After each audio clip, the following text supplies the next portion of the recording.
Hello, this is Reverend Don Lewis of Magic TV, and I'm here at the Eye of Horus bookstore in beautiful Paganistan, better known as Minneapolis. That's me in the mirror filming. We've been invited here to cover the Wendy Rule concert being held at the historic Cedar Theater this evening. Performing will be Felonious Bosch, Kari Toring, and of course Wendy Rule. We're very pleased to be able to bring you film of this concert in its entirety, and we're very grateful to everyone involved. We thought we would begin here at Eye of Horus, and then on to the concert. Eye of Horus, cute little metaphysical store in Minneapolis. We are sponsoring a concert this evening. Wendy Rule, all the way from Australia, and Kari Toring is a local phenomena, and also Felonious Bosch, which is a terrific fun band also from Minneapolis. Should be a good evening. I understand this is the first time that you have sponsored a concert. Yes, so it's been a terrific learning experience all the way around, how to bring a thing like this together and how to coordinate everyone and advertise it just right. It's been a lot of learning. Do you think you'll be doing it again in the future? Oh, I hope so. I hope so. This is good fun. I understand this area is called Paganistan. Oh yes, that is a term I believe has been coined by local storyteller extraordinaire Stephen Posh. Has come up with a great many tales centering around Paganistan, the pagan homeland. And so here we are. There have even been maps drawn up of Paganistan showing all the glorious lakes, all the sacred water we have in the area. How long has Eye of Horus been here? Oh, we're coming up on our 5th anniversary. So that's a good thing, our pentanniversary. Will be good. How do you find living in Paganistan versus, say, somewhere else? I have gotten so spoiled living in the heart of Paganistan. I forget sometimes that it's not like this in the rest of the world. The area, the Minneapolis Twin Cities area is really very open-minded, liberal, welcoming area. The land itself here is very magical, and it's real easy to just fall into, cultural immersion and forget that it's not this open and free everywhere. There are some places that are still a little more conservative. If someone were interested in finding out more about your store or about future events, where would they go?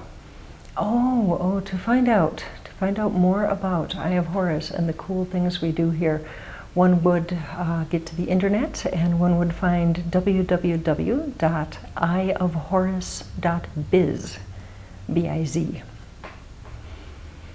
Thank you very much. Cool. Is there anything else that you would like to say? I don't feel eloquent enough to come up with anything else to say. Nope. I am Jane Hansen. I am the newly minted creative director for Eye of Horus. I've been associated with the store in a part-time basis for most of its life, but only for the last 6 months have I been here full-time. So creative director is the high-powered title for the person who does the labyrinth gardening and the website and occasionally showing the snow out front. We're sitting here in the gallery. Yes. Would you like to say a few words about that? Eye of Horus is built, the space is an old house, and there's this wonderful vaulted ceiling space upstairs, and my sister is an artist, and so it immediately occurred to us that this would be a great space for having art as well as events. We've had small, tiny concerts in here because it's not very big, and it's great for drum jams with the vaulted ceilings. You get just this wonderful echo in here. It's awesome, and every quarter we have a new art show. We try to do local artists. We try to do mythic themes or pagan themes or Something along those lines. The current show is a wonderful artist, Neve O'Connor, and she has done a set of tarot, at least 10 of the major arcana that she did as a sort of a personal project. And since we do tarot here, of course, it's just a perfect fit, and it's really neat just to discover how wide a talent base there is out there.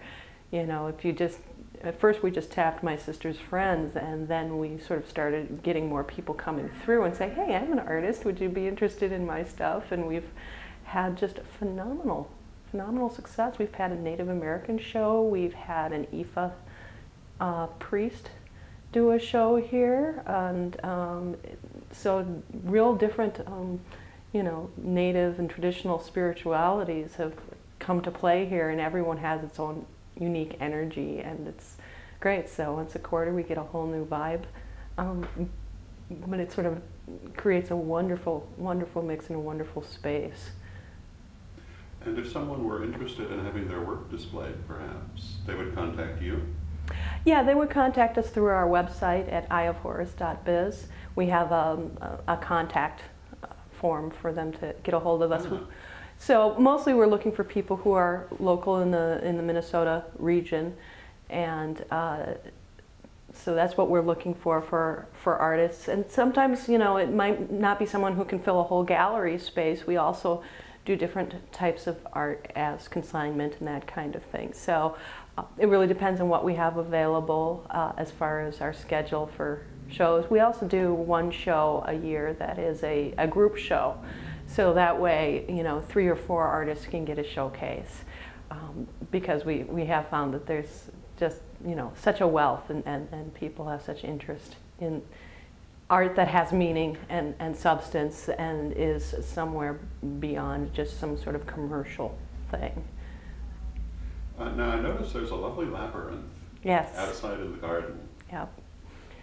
That came about when we looked at we have a door in our gallery that overlooks this empty space. It seems kind of strange. It looks like there used to be some kind of a deck or something there, and it's not there anymore. It's just fenced off so you can overlook a vacant lot next to our store, and that's actually part of our rental space, and our landlord suggested we use it for parking cars, and we thought, boy, that's really ugly, let's see what we can do. What size, what shape is it? Well, that'd be perfect for a labyrinth, and that was my original intent. Let's build a labyrinth. And the space has been really kind of a heart space for a lot of folks, and for the store, because when you walk a labyrinth, anything like that you do with intent, you know, any kind of patterns that you weave, it can be a really powerful thing, or just a really gentle thing, and it's neat because it's a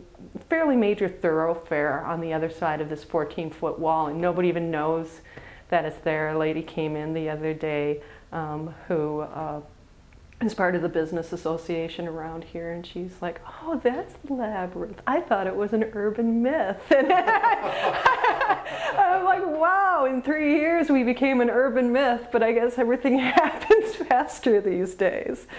So that's really kind of neat, and we're really fortunate to be able to have a unique space as this, and so we just kind of make the most of whatever time we have. And I think that's just like everything that we all do, is just whatever space, whatever resources, whatever people, how do you make it more meaningful, and how do you make it a celebration, and remember to honor the spirits and the earth.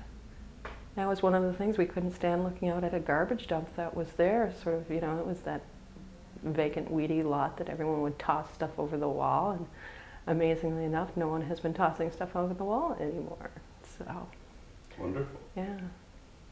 Thank you very much. Oh, you're welcome.